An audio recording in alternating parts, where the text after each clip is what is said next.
আসসালামু আলাইকুম ভিউয়ার্স, আশা করি সবাই ভালো আছেন। আজকে আমি আস্ত মুরগি দিয়ে ঝরঝরে মোরগ পোলাও রান্না করব। তো মোরগ পোলাও রান্না করার জন্য আমি সর্বপ্রথম আস্ত মুরগি নিয়েছি। এখন আমি মুরগিগুলাকে হলুদের গুঁড়া, মরিচের গুঁড়া এবং সামান্য পরিমাণ লবণ দিয়ে মাখিয়ে হালকা ফ্রাই করে নিব। আমি মুরগিগুলাকে এপাট ওপাট করে উল্টিয়ে ভালোভাবে ফ্রাই করে নিব।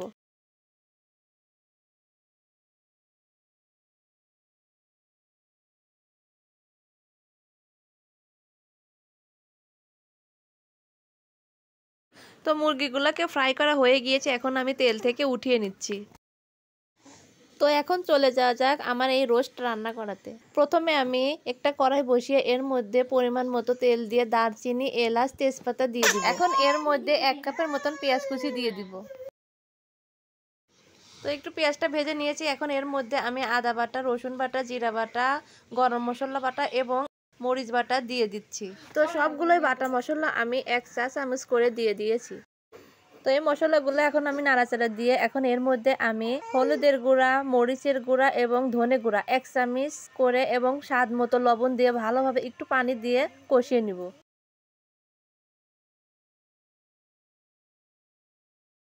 একটু কষানো হয়ে গেলে এর মধ্যে আমি 1/2 কাপ টক দই দিয়ে দিব।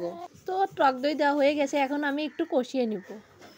তো মশলাটা কষানো হয়ে গেছে, এখন এর মধ্যে উপরে তেলটা উঠে এসেছে। এখন এর মধ্যে আমি 1 টেবিল চামচ টমেটো সস এবং লিকুইড দুধ 1 কাপ দিয়ে একটু ফ্লেভারের জন্য আমি 5-6টা গোটা কাঁচামরিচ দিয়ে দিব। এখন এর মধ্যে আমি রাঁধুনি রেডিমিক্স রোস্টের মশলাও দিয়ে। তো মশলা কষানো হয়ে গেছে, এখন আমি আস্ত মুরগি ফ্রাই করে রেখেছিলাম সেগুলো দিয়ে আর একটু কষিয়ে নিব।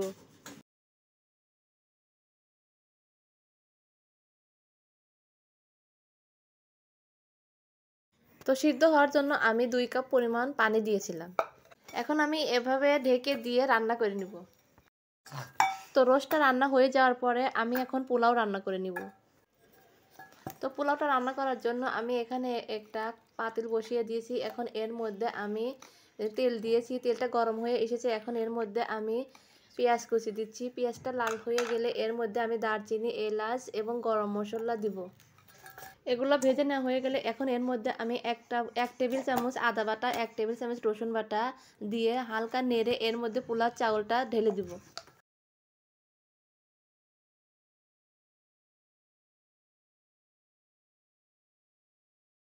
তো পোলাও চাউলটা দিয়ে দেওয়ার পরে এখন আমি এগুলা কয়েক মিনিট সময় নিয়ে চাউলগুলা ভালোভাবে ভেজে নিব। আজকের পোলাওটা কিন্তু আমি খুবই সহজভাবে বানাচ্ছি।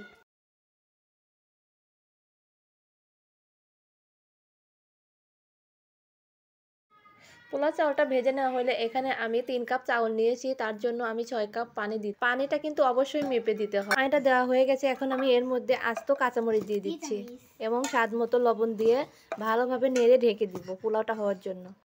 তো আমার পোলাও রান্নাটা হয়ে গেছে। আপনারাও এভাবে পানি মেপে রান্না করবেন, তাহলে এরকম পারফেক্ট ঝরঝরে রান্না হবে।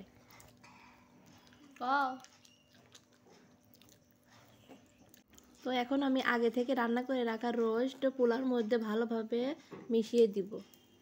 তো এই যে মেশানো হয়ে গেছে, এখন আমি এর মধ্যে কিছু কিশমিশ এবং কাজু বাদাম ভেজে রেখেছিলাম, এগুলো এখন এর মধ্যে দিয়ে দিচ্ছি এবং কয়েকটা কাঁচামরিচও দিয়ে দিচ্ছি এর মধ্যে। তো এখন আমি এটাকে 5 মিনিটের জন্য দমে রেখে দিব। তো এই যে দেখতেই পাচ্ছেন আমার মোরগ পোলাওয়ের ফাইনাল লুক।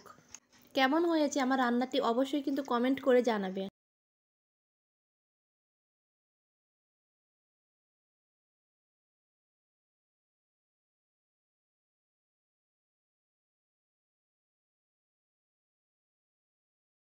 তো সবাই ভালো থাকবেন, সুস্থ থাকবেন। আল্লাহ হাফেজ।